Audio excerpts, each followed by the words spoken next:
AI is going to radically remake finance. I'm here at OpenAI's headquarters in downtown San Francisco to see what that future looks like.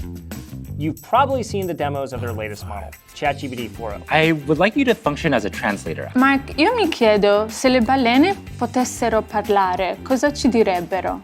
Mike, she wonders if whales could talk, what would they tell us? Today, I'd really like your help solving a math problem. The first step is to get all the terms with X on one side. It's super impressive. But I think what's even more impressive and more interesting is how those models are actually being used today in the wild. Morgan Stanley, Klarna, they're both customers of OpenAI. In 1 year, Morgan Stanley has built a tool being used by 100% of their wealth managers to change how they work. In enterprise timelines, that is warp speed. Klarna, on the other hand, in just 2 months, has built a tool that has automated 2/3 of the ticketing workflow for their customer service org. Big question as to what those customer service reps do next, or how Klarna uses them now that they have more capacity. But we're not just going to talk about Morgan Stanley and Klarna, we're also going to look at some customers like Oscar Health and others. Our guest today is James Dyett. He previously ran go-to-market at Stripe, and today is head of platform at OpenAI.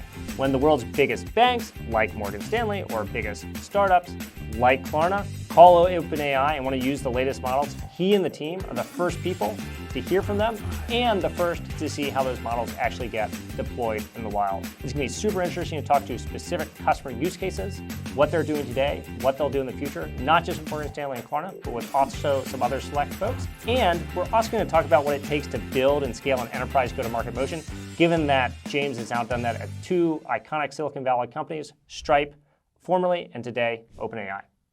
James, welcome to the program. Thanks for having me, Rex. You bet. So first question, I want to understand your background. You went from Stripe to OpenAI at the time. OpenAI not nearly as well known today, and you're going to take on 30,000 person sales forces from the likes of Google and Amazon. So why did you make that move? Yeah, it's a funny story, actually. So when I first started at Stripe in 2016, we were in an office only a couple blocks away from where we are sitting here today in the Mission in San Francisco. We were in this small office. It's called the Pioneer Building. Yep. And it's a beautiful office. Yeah, I've been there as well, not too far away. It's very, very charming and has some great history to it. And in fact, 3 months after I started at Stripe, we moved out and a small nonprofit moved into the same office. Which nonprofit might that be? It was OpenAI.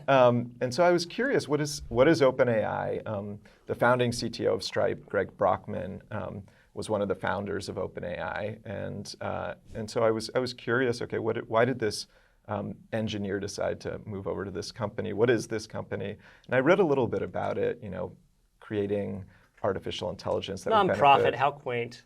Yeah. Indeed. Little did I know what would happen almost 7 years ago. So the story is effectively I go off and spend 6 to 7 years at Stripe, and then I get a LinkedIn message from somebody at OpenAI that said sales at OpenAI. I remember OpenAI. They used to be in our old offices, but why would they need sales? This was a nonprofit, and they were trying to make AI that would benefit all of humanity. But I was so intrigued, I took the call. And this was before DALL-E was launched. This was way before ChatGPT was launched. And I was just captivated by the tech.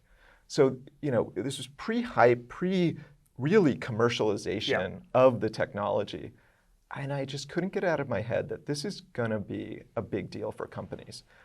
But to your point, I did not think I would be competing with Amazon and Google. I thought I would be knocking on people's doors trying to convince them to take a meeting with me about these crazy large language models and how they could be helpful. So I took the job in November. We launched ChatGPT after I took the job. And then I started the first week in February after the launch of ChatGPT, and suddenly found myself in a very different context than I expected. That's very interesting. And hopefully now, sometimes the customers come knocking on your doors as well. And that's what we're here to talk about. I want to talk about some of the largest banks in the world, banks like Morgan Stanley, Klarna. Before that, just give me a framework of how customers are using OpenAI in the first place. Yeah, we like to say that there are 3 ways that enterprises seem to be using our technology today.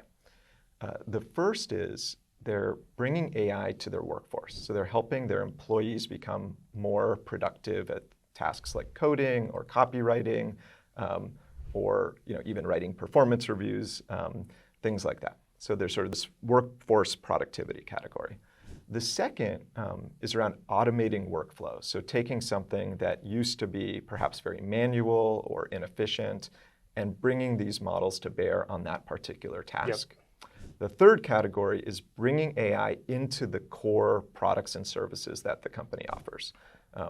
So if you look at all of the announcements about bringing AI to XYZ company, they tend to fall into one of those three categories.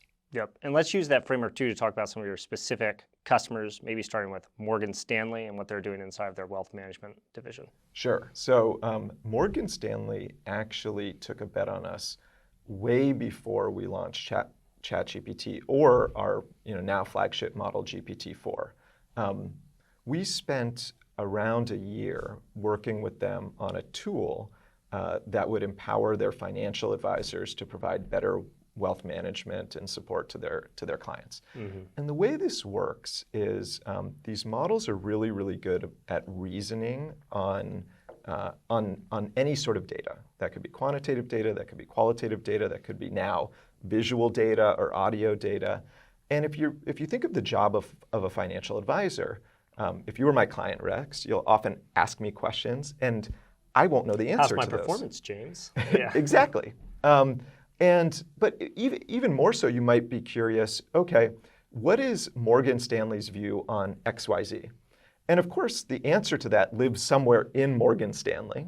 And the old way to get that answer would be to call somebody on the phone who is an expert on Apple stock or an expert on interest rates or an expert on college savings plans, and sort of refresh your memory so that you could give Rex a good answer.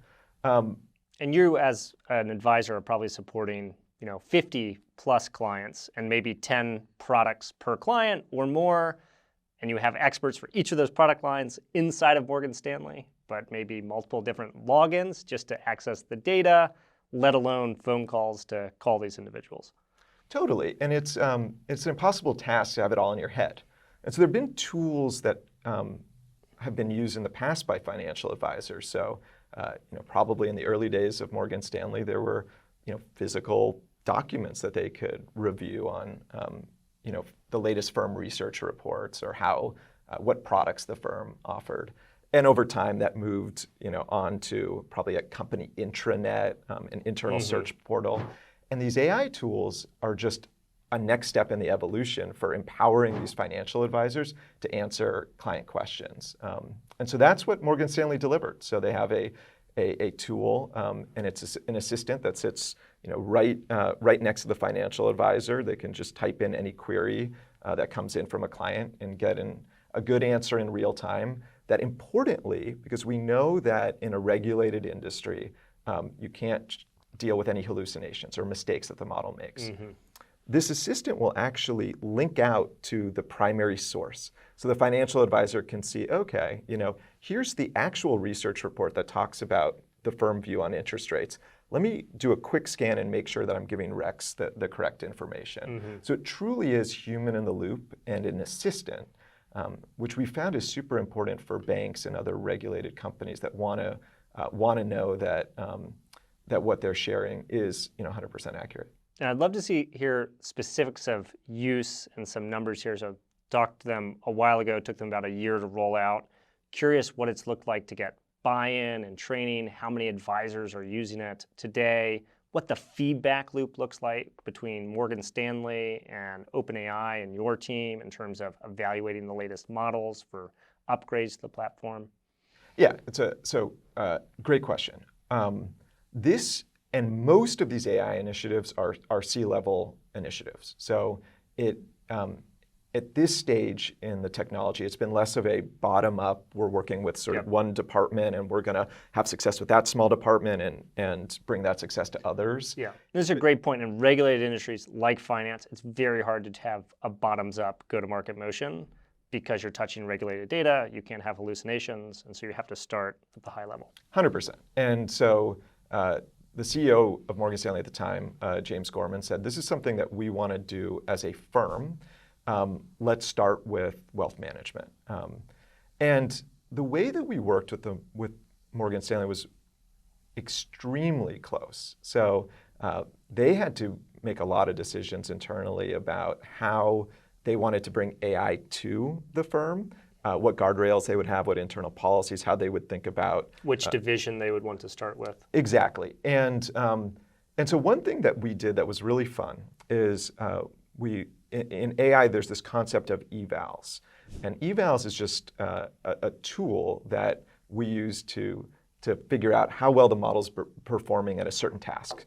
So you can picture, a bunch of questions and a bunch of answers that we would grade as A+ or excellent answers. And you test the model against the questions, and you want to see how close it gets to the answers. And that's the answers that we would want, and we call that an eval. And so you give yourself a score. So it may be that GPT 3.5. If you give it 100 questions, it might score 40% on those evals. And then you give the same set of questions to GPT-4, and it scores maybe 70%. And then you provide some extra context to GPT-4, and maybe it gets to 80%. Maybe you do some fine-tuning on GPT-4. Maybe it gets to 85%. And so every week we would review these evals with the Morgan Stanley team, and we had a goal that said, we're only going to give this to financial advisors once it exceeds a certain bar of performance.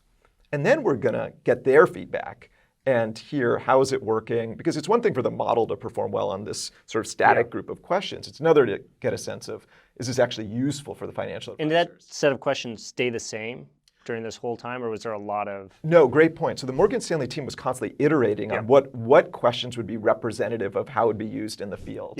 But this framework of creating evals that both OpenAI and our customer use to judge if we're doing a good job is a great way to work. And funny enough, it's probably an important skill for your team to develop specifically for large enterprises, is like helping them co-create these evals. Absolutely. It's a way to judge whether we're hitting the mark in how we're helping them tackle a certain problem. And what's fun is, as you sort of explore the model behavior, and we work with companies to say, okay, in order to give this to employees or bring this into our workforce, it would have to exceed a certain bar. Often there's a journey that enterprises have to go through, which is, what is that bar? What does excellent mean for us? And then you get into... They haven't bought a tool like this before. They haven't set standards, and so you have to help define those standards. And it's and we'll talk about this more as we speak about other customers, but they're often not quite clear how people at these firms are doing on the very evals that they're using to judge the models. And that's where it gets really interesting.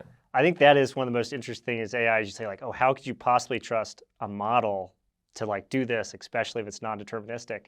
And then you're like, wait, only 5% of enterprise data is structured. 95% is unstructured. And in a wealth management division, it's unstructured interaction with clients, delivering very important financial advice. And you realize you don't actually know how your firm operates, right? So our president, Greg Brockman, says, the models aren't perfect, and neither are we.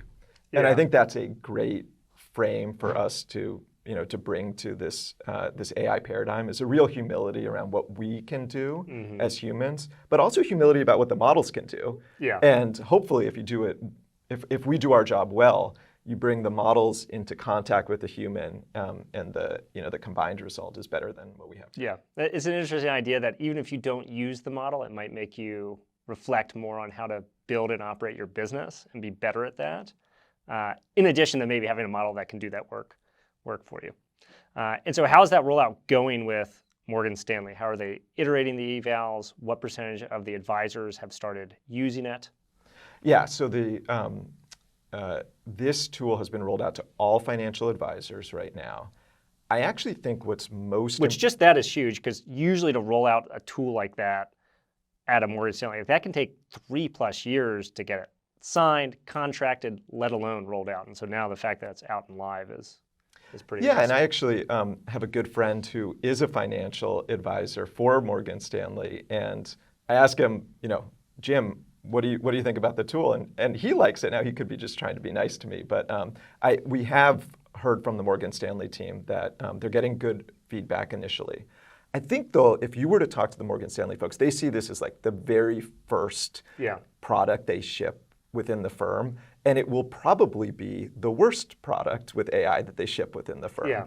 And so they're taking a real long view. And what I love about the relationship with Morgan Stanley is it's not just about what did we do for the financial advisors, but it's how are they going to build with AI over the long term? Like, what did we learn from building this tool for financial advisors about how to work with these models that, to your point, are probabilistic, are a brand new technology, are going to get smarter over time and need to be swapped out for new models. What did they learn from that process that they can then bring to the next AI project in the firm? And they've got dozens in the backlog right now. Yeah, and that's so much about the enterprise is like learning how to use new tools and then adopt them. And so it's super interesting to hear that story. Let's talk about, so we talked about Morgan Stanley, one of the world's biggest banks, use case in wealth management. I want to talk about one of the world's largest fintech companies, Klarna. They had an announcement recently saying we've automated about 2/3 of the work that our customer service reps are doing today. They're an OpenAI customer, so it'd be great to hear how they're leveraging that platform. Also, should those customer service reps all be looking for jobs, or are they doing something else internally now? Yeah, great question. So, so if we go back to the initial framework of how enterprises are using AI, you can think of what Morgan Stanley did with their financial advisors as workforce productivity. I think of what Klarna did as bringing AI into their core product, which is the experience that their customers have with their support team. And so Sebastian, the CEO of Klarna, set a really bold vision for his team to see how far these models could go in automating customer service. And as you mentioned, they went pretty far. So right now, around 2/3 of the incoming tickets to Klarna's customer support are end-to-end automated by the models. And I think this is important. And that's remarkable. Not just that 2/3 end-to-end are automated, but I think the timeline it took for them to build and launch that was under a year. Oh, yeah. No. We were way under. I think we're... Was it 2 months? It was. That's what it was I saw on that order, like in single-digit months. Yeah. Okay.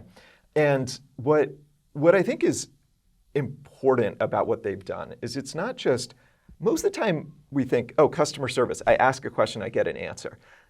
Actually, most of the time you want the company that you're reaching out to do something on your behalf. You want them to provide a refund, that you want them to cancel something, you want them to upgrade you.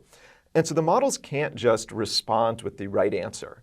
Yeah, it's not just a query. You have to do agentic work. You have to take an action. And that was a lot of the work that Klarna did with us. And the majority of those the 2/3 of tickets that are automated require an actual action to take place. And so that's when I think we realized, all right, this is something that you can do not just for this tiny sliver of tickets that only need a text response, but you can take on a pretty significant portion of the workload that these agents are doing right now. Yeah, and Klarna, now that that's working, what are they coming to you guys for today and looking to do differently? I'm sure they want to use the latest models, but... Totally. Well, what's interesting, if you think about, you mentioned GPT-4o that we just shipped. GPT-4o is smarter than GPT-4 Turbo, which was the prior state-of-the-art model. But I think what customers are most excited about with the new model is the human-level audio capabilities. And that's what we demoed just a couple weeks ago. If you think about customer service, anytime I call like an airline and I get these sort of automated, if you need, just use a word to tell us what's on your mind, and you say something like agent, agent, agent, and it's sort of do it in an escalated tone, because sometimes they actually have biometric like software that'll be like, oh, are they angry? Let's give them. Oh, is that right? Well, okay, I need to work on maybe not the airlines because they're pretty bad, but I'm gonna start getting a little faux angrier, But now, the models actually can have like human-like conversation. And so even though we have had text-to-speech for a while and speech-to-text, it had a long lag. So it didn't really work for a human-like customer service conversation that you want to have. Now that it's much more like talking to you on this podcast. I don't know, maybe you're GPT-4 under the hood. You can start to point this at like phone customer service experiences. So we haven't seen that yet in production. We haven't launched the audio capabilities in GPT-4o, but that's the next thing companies like Klarna are going to be really excited about. And I think that does deliver a better customer experience, for sure, because no one likes waiting online. But it does tap into a big social anxiety that we have 2.8 million people in contact centers in the US. Many of them work for banks and other financial institutions. So what is Klarna doing today with their customer service agents and base? And how are they repurposing them or not? And what does that look like from an employment perspective? Yeah, so I give Sebastian, Klarna's CEO, a lot of credit. He went on Twitter after he launched this, made this announcement that, hey, look, these models are taking on a significant portion of our tickets. And he tackled the employment issue head on and said, I think at the time they hadn't made any changes to their workforce. But he said, look, this technology is going to change the way we work. I think their approach at Klarna was to point their reps at the harder tickets that weren't getting resolved correctly, which frankly is sort of the more that's where customer service really makes a difference. Not on the more transactional questions, but the real tricky customer service problems. I have to imagine that this technology is going to have real impacts on the workforce in all sorts of ways, some of which we can predict. There are going to be certain jobs. I think of like the job of a translator. I was in Japan recently. We had a translator sitting with us, and she said, you guys seem great, and you're going to take my job. And I didn't have a great answer for her because these models are incredibly good at translation. Certainly, there's going to be some change in the workforce. But I think there's going to be also some new jobs that pop up and new ways of working that we don't really know. We can't predict at the moment. I mean, a small example is every company I work for just about now has a role head of AI, which didn't exist and was sort of created. I kind of pictured this like enterprising product manager saying, I've got a chance to be in the C-suite. I could be chief AI officer. And these positions exist. They did not exist 18 months ago. Now, obviously, there aren't that many chief AI officers in every company, but there's this concept of like a prompt engineer, somebody who really understands how to work with the models. So I think we're going to see a lot of changes in the type of work that you do in certain fields that, I don't think we thought that the first set of jobs to be impacted by a new technology like AI would actually be pretty high status knowledge working jobs. You would have thought, okay, well, like other technology, this will probably tackle more, quote unquote, low skilled labor. That's not at all what's happened. So I do think change is coming and change is happening right now. We just don't totally know what shape that'll take. And it's really hard, when you get those social anxiety questions about employment. It's very easy to see the jobs that will be impacted and maybe reduced, but it's very hard to think about the other side of that equation. And there can be really unintended consequences. I think a great example from financial services is ATMs. If you look at their rollout, it's literally automated teller machine. And the rollout of the ATMs in the 1960s led to more bank tellers because it decreased. It took 40 years. Now it started to change in the 2010s. So you can have compression over time. But the story there is that the marginal cost of operating a branch when a teller could be freed up from just giving out cash to actually selling new products meant it was more profitable to run branches than ever before. So banks opened more branches because of the ATM, hired more tellers. So we're in this interesting phase with AI and financial services where maybe that's true, that actually complements, but it's also happening faster. So maybe you hit the 2010s, it doesn't take 40 years, maybe it takes five years or so. Going back to the Morgan Stanley thing too, Morgan Stanley wealth advisors usually 10 million or more in assets. And to your point, you can also have with new productivity, you can now serve new people. Maybe for folks who have between 250 to 10 million assets, it's profitable to serve those folks before, which would be great for OpenAI because you'd have more. Well, we're actually seeing that with another customer, so Nubank in Brazil and all of Latin America. And tell us a little bit about who Nubank is. Sure. So Nubank is a neobank in Latin America, headquartered in Brazil. Operating at an enormous scale. I don't think we appreciate, a lot of Americans don't understand like just how big and valuable they are. I think they're the world's most valuable fintech company. That sounds right. And I know that they're operating at a scale that is much larger than what you typically think of as a neobank. You think of a neobank, okay, a lot of these European neobanks probably have some, relatively small percentage of the population, banking with them. I think in Latin America, Nubank has a much greater proportion of the overall client base, and importantly, their clients aren't the Morgan Stanley $10 million in assets clients, and so they actually are now, whereas Morgan Stanley, you think, okay, maybe they could go down market in a world where they're able to, serve customers more efficiently. A company like Nubank is actually able to go up market in terms of the type of services they offer their customers, right? Yeah. So, it probably doesn't pencil to have an individual financial advisor for every one of their customers, and so you can't really go to Nubank to get advice on, a loan product or, a savings plan or something like that.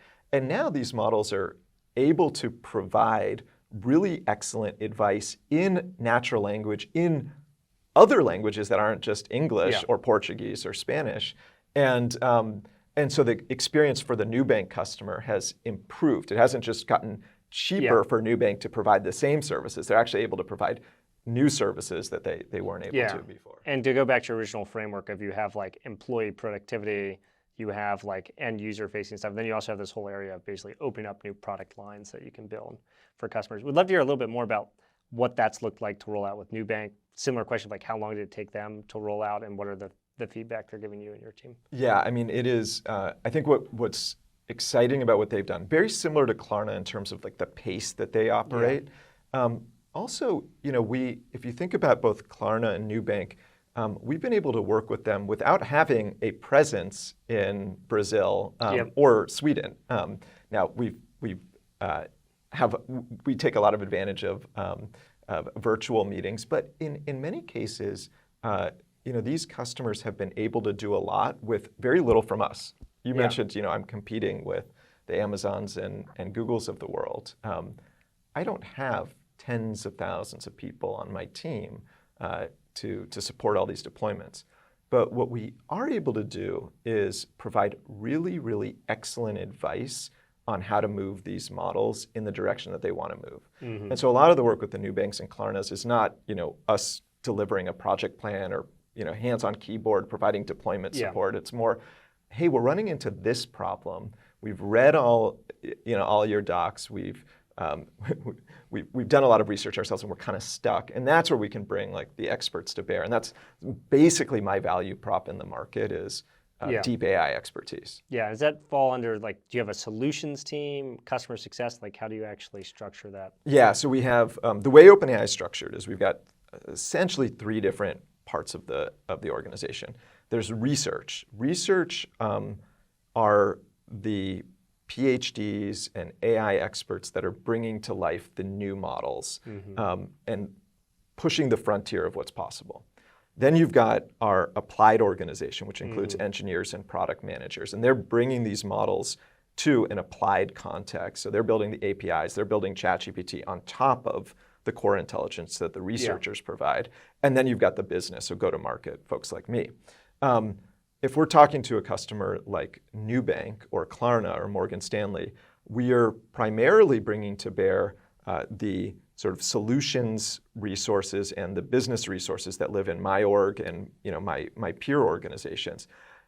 Occasionally, we will dip into research if there is a novel problem that they haven't been able to solve. Yep. So an example like this might be customizing a model for a specific task or use case. We did this with a company called Harvey that wanted to build an expert on legal services. And there we sort of partnered with some folks on our research team to build a legal model, legal AI expert. And but the majority of these engagements, we can get to a real success just with the solutions experts that we have on our team that spend all day working with enterprises on AI. Yep. And let's look at some other customers too. So we've talked through Morgan Stanley, Klarna, Nubank. Maybe let's go back to the US, but look at healthcare and Oscar Health. I think they're also another. So I love customer Oscar Health. It yours. kind of, I mean, you spend a lot of time thinking about financial services. You know, Oscar Health also in a super regulated Yep. industry. And the intersection between healthcare and financial services is huge, right? In terms of billing, claims, insurance, payments, like there's a massive. Right, and if you think of Oscar as a business, is Oscar a healthcare business or is it a financial services business? You know, in a sense, it's administering the movement of money between clinicians and patients, or the enterprises that pay for patients' care. Yep. And so, And maybe just give us a sense of the scope of how Oscar Health operates their general business, then we can dive into specific yeah, use so cases with Oscar you. Health is a health insurance company. What they do is effectively pay for the healthcare of their member base. They are, you know, seen as one of the most tech-forward healthcare companies in the world, frankly. And the challenge they have, right, is if you're competing in healthcare against these extremely scaled organizations like the United Healthcares and Cignas and you know, Blue Cross Blue Shields of the world that have a lot of bargaining power and scale and you know, economies that they get from being large. You've got to find another way to compete. And so they've really embraced AI as a competitive differentiator for them, because if you think about it, at the end of the day, what does you know, a payer or a health insurance company need to do? Needs to make sense of an enormous amount of data, whether that's medical records data, claims data, et cetera, and take action on that information. So it might be, you know, in a conversation with a doctor, approving or, you know, declining a particular service based on the information the doctor provides. It could be approving or not approving a claim. It could be just the act of processing a claim and all the paperwork around it. And so what these models do quite well is take a bunch of messy, unstructured data. Doctors aren't known for being particularly, you know, structured in their note-taking, and make decisions fast, and make decisions accurately. And so if we go back to the Morgan Stanley example, it's not unlike the challenge that the financial advisor had, which is I've got all this data. My clients want access to the knowledge that sits in that data. How can I use these models to extract the bits of information that my client needs? It's the same problem that Oscar has, which is there's all the answers are in, you know, dozens and hundreds and thousands of pages of, you know, claims or medical records, but I don't have the time to, you know, the hours and hours to read all of those. How can I quickly summarize the key information in order to make a decision? Yeah, and they're mostly using it on the insurance side, on the patient side, the clinician side. They're using it across the board. I think that a really easy example for your audience to perhaps understand is, you know, if you're working at Oscar and you need to make answer a client, you know, patient's questions, and you've got tons of medical records and claims history to sort through, Oscar built a tool they call the claims assistant that sort of quickly summarizes for this agent all the information related to a particular patient. And then they can, you know, answer their questions about, you know, is a certain procedure covered or not covered, and you know, et cetera, et cetera. So, so that's the core of how they're using the technology. Yep, and it's very frustrating. It's a client of the healthcare system. Often you ask a provider or health insurance, "Is this covered?" And the answer is, I don't know. You just they don't know. They're like, "Do it, and then we'll let you know." Yeah, and I think that's an area where it would clearly be better for all of us to have that answer much faster. And these models, they're not, in many tasks, they're not as smart as humans yet, but they're faster. And that's one thing that, you know, it's important as we think about where can AI fit into our lives. It's like, what is the job you want the AI to do? Is it you want it to do something that we can't as people do because we're not smart enough? Yeah. You know, example there might be like play chess. The AIs can play chess at a level that you and I probably can't play chess at. But sometimes we want the AI to do something that you and I can do particularly well. We just want it to do a lot faster and cheaper. And that's probably a better analog for the vast majority of cases we see, which is like, you and I could probably sift through medical records and summarize it. Do we want to do that? Is it cost effective for us to do it? Probably not. Yeah, absolutely. Curious to hear just some general thoughts on enterprise adoption of the platform. Like, what are the bottlenecks for your customers getting this stuff live. Yeah, okay. So when I took this job, I thought the bottleneck was going to be getting them to pay attention to us. So if you think about like, disruption theory, right? A new technology comes around Yep. and it's ignored by the largest customers to start. And the way you win is you start with the startups and the early adopters and you prove And this value. is what Stripe did, and this is what you helped change at Stripe, was move from the startups to selling to enterprises about 7 years or 6 years into Stripe's founding. Exactly. That's Yeah. the playbook, right? And I wasn't part of the transformation to cloud, but my understanding is that's how cloud worked too. It wasn't like Yeah. the biggest banks in the That's world. still how cloud works. JP Morgan announced a cloud core infrastructure migration like last year. Is that right? Right? Okay, For, so that's for a a core banking system. So they had workflows running it, but still about 50% or more is on-prem. So that's a perfect example, right? Because if I Like were to 20 tell years you, into the revolution, enterprise. and that's how new technology should be adopted. Yeah. If we sort of look to the past, right? Okay, this new thing, it's different. It will change the way we work. Yeah. But it has some benefits. Who's going to take the risk to start? The startups and smaller Yeah. companies, and you'll move up market. And it's 100% what I did at Stripe. Yeah. And that's how Stripe had enormous success, and it took many, many years for us to process payments for Amazon. Yeah. And we had to learn along the way, right? Like you learn from the smaller customers as they're growing. They're like, if you're gonna support us at 10 million in Yeah. payment volume, you better bring on these features. And then you're like, I should do those features. And then you gradually are forced into enterprise readiness by your customers. Yep. Not at all what happened with AI. And this is where I still am wrapping my head around why. Yeah, why? I think why is very interesting. And like one of the big questions in startups is like, do the startups get innovation before the incumbents get, or do the incumbents get distribution of the innovation and actually integrate it into their systems before the startups like build fundamentally new businesses? And they're doing it faster. Like Klarna, it took them 2 months to do it.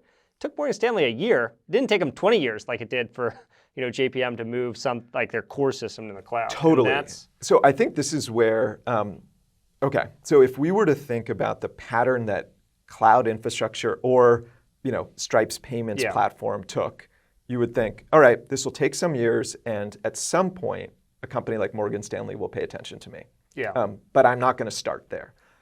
When I joined OpenAI, we had just launched ChatGPT, and I can't think of many Fortune 500 CEOs that hadn't reached out to OpenAI asking for a meeting. Yeah.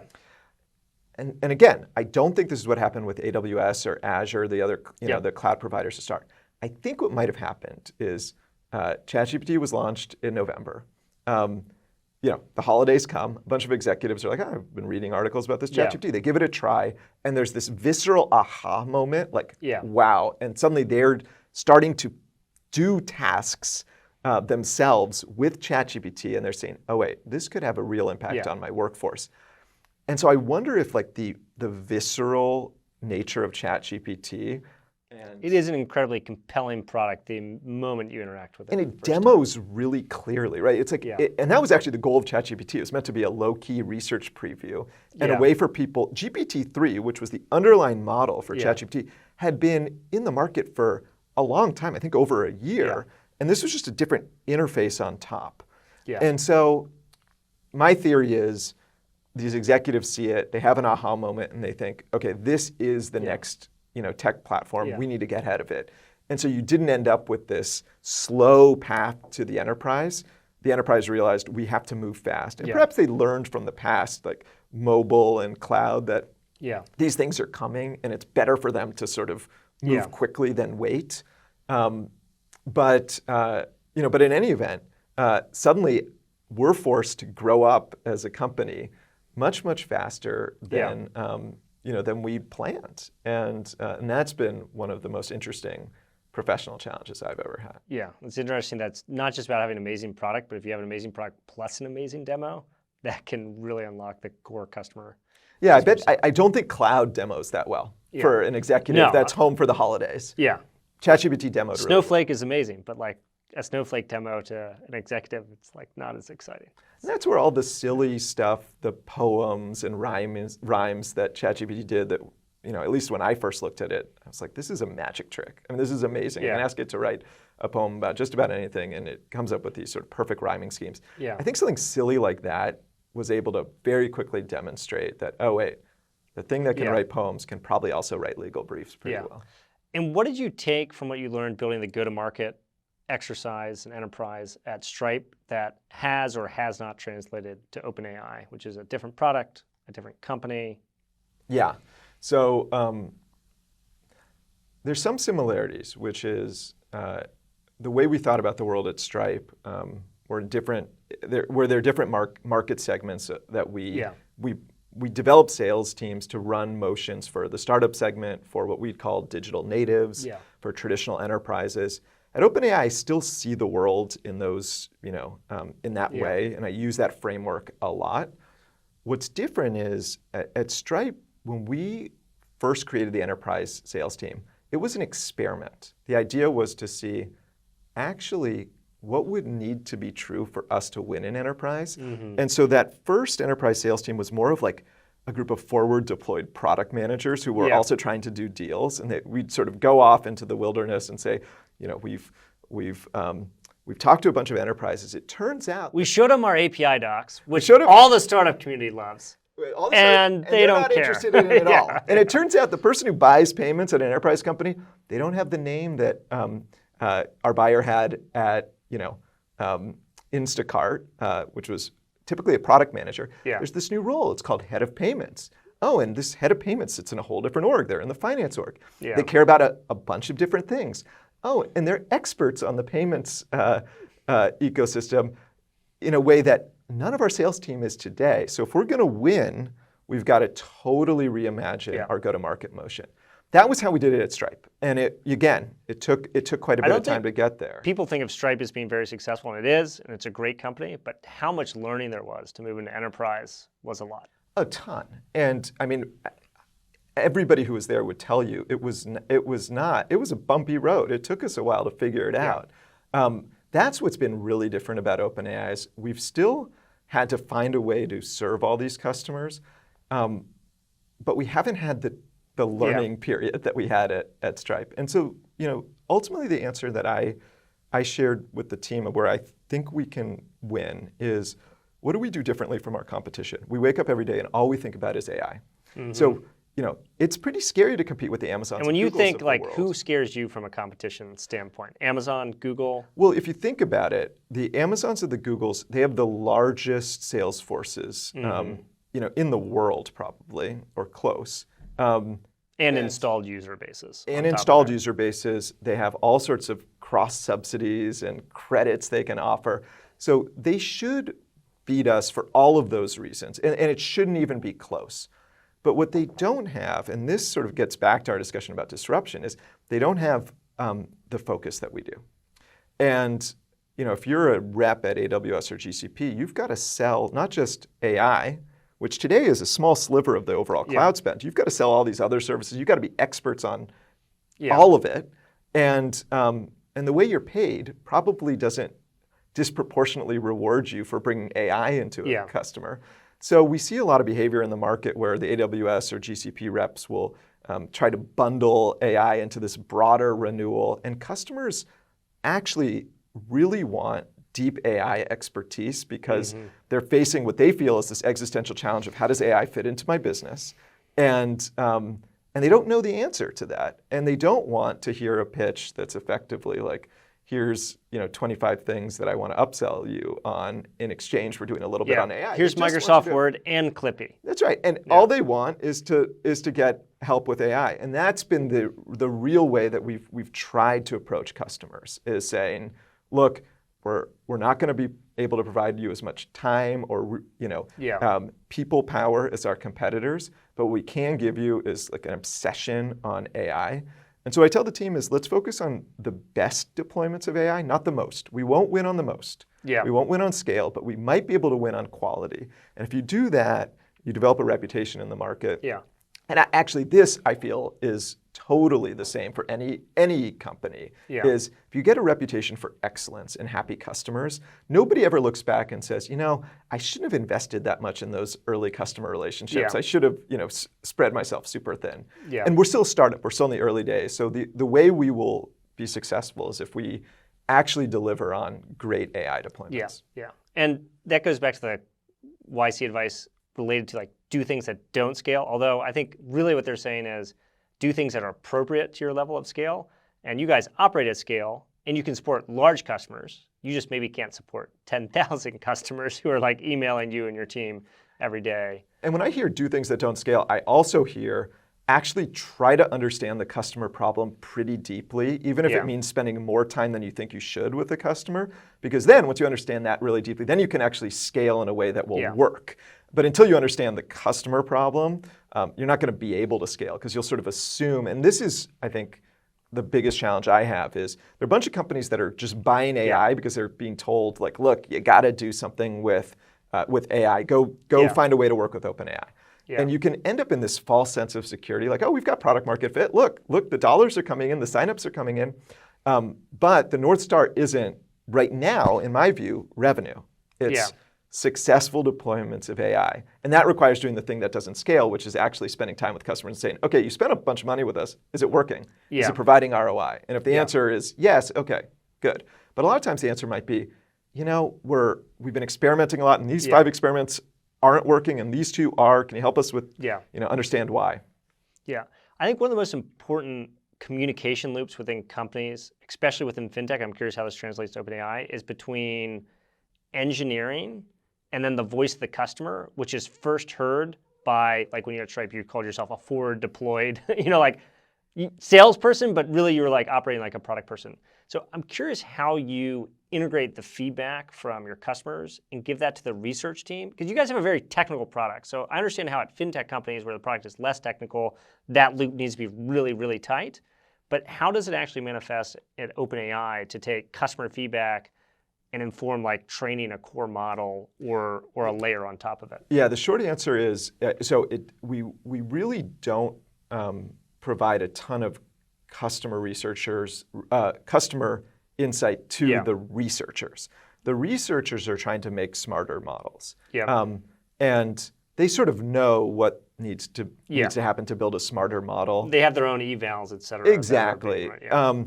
But the customer research is really important to the second point you made, which is the layer on top of the model. So how do our customers want to interact with the model? Do they want the outputs to be in sort of a constrained schema, for example? Do they want to make calls in batch or get synchronous responses? How much do they care about latency versus throughput versus cost? And so this feedback is super valuable. I think the way you do this, and this is sort of after a couple of years at this. What's hard now is the core models are getting better so much faster that they kind of subsume that entire other sort of layer. Yes, but it's still how you interact with the model matters, right? Because underneath the intelligence will get better. But if it's hard to build with the intelligence, it doesn't matter if the intelligence is at a 5th grade level, 7th grade level, 9th grade level. I can't really use it. And so I think the way you get that feedback is you gotta hire a team that is like super curious. So the team that spends time with customers needs to be pretty producty and pretty technical, because you can't, they're just, PM organizations are smaller than go-to-market organizations. So you have to have folks that the PMs can trust. I think this is the hardest role to hire for. Like I call them solution engineers because there's just like not a good term. They're not product people, they're not customer success people, they're not sales people. Solutions is unwieldy, but it's like kind of the right. I think it's both. I think you want I think for any go-to-market team to work really well, you want the folks who are more on the business side, but still very technical to be understanding the core business problem. But then you also want these solutions engineers, we call them solutions architects, who are much more technical and understanding the technical challenge. So then these 2 folks, the sort of business lead and the technical lead, are spending a ton of time with customers, and they can come back to the product team and say, well, here are the business problems we are and aren't solving. Here are the technical problems we are and aren't solving. And if that team is doing their job, then the product teams can move a lot faster. But I think where a lot of companies stumble is they get kind of like lame or weak feedback from the field, and they don't know who or what to be building for. And or the person in the field, they don't view it as their job to provide that. Correct. They're like, my job is to hit quotas, which is another thing. We're not on quotas right now at OpenAI, and I think that's super important. How do you incentivize the sales team at They're OpenAI? Just on a salary. There's no bonuses. They just get cash and equity. And they're compensated the way everybody else at OpenAI is compensated. And that creates and for better or worse, attracts a very different kind of salesperson. Correct. Then- It attracts exactly. And I think actually it's better in this stage because we're not yet sure what the playbook When is. the market is undefined, yeah. The market is undefined and the process is undefined, importantly. Like I can Yeah. give you a quota, Rex, if I say, well, here's your playbook, here's how you can win. If you do these things, you'll probably hit your quota. Yeah. I don't know what that playbook says right now. And so I Yeah. need people who are willing to help build the playbook. And those people aren't going to be effective at doing that if I'm putting them on a quota. Because if I'm putting them on a quota, then they're going to do a bunch of things to optimize for their quota, not to optimize for helping me build the playbook. Yeah, and I can imagine this to be true, although I don't know for sure, that probably Google and Microsoft and, well, you guys are working with Microsoft, but Google and Amazon, like their salespeople are on quotas. Oh, 100%. They're on a quota, yeah. and so they're trying to shoehorn AI into an existing quota system, which doesn't really work for a new technology, right? What you want is you want your reps out there to be in discovery learning mode, not in sort of transactional mode in the early days. Yeah. Now, 5 years from now, maybe like this will work great for the GCPs and AWSs of the world, but I don't think it's working today. Yeah, I think the more innovative what you're building is, the less quotas work. Because it's less deterministic. As And to the what exactly earlier you do. stage versus the later stage. I think in the earlier stages, you just can't live. Yeah, will you have quotas in 5 years? Maybe, probably, but today. No. Right, exactly. Yeah. I think that's right. Yeah.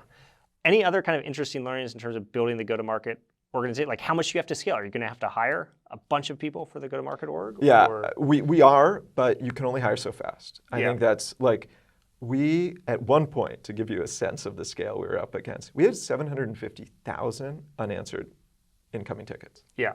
And how many 700 employees are there at OpenAI today? Total, We're roughly? about, as we sit here today, Yeah. we're about 1,200. Yep. And the go-to-market organization, that includes support, sales, solutions, developer relations, et cetera, that's 200. Yep. Which is actually a smaller percentage than you'd expect for a company of our size, because it's primarily been a research company for the last 5+ years. Yep.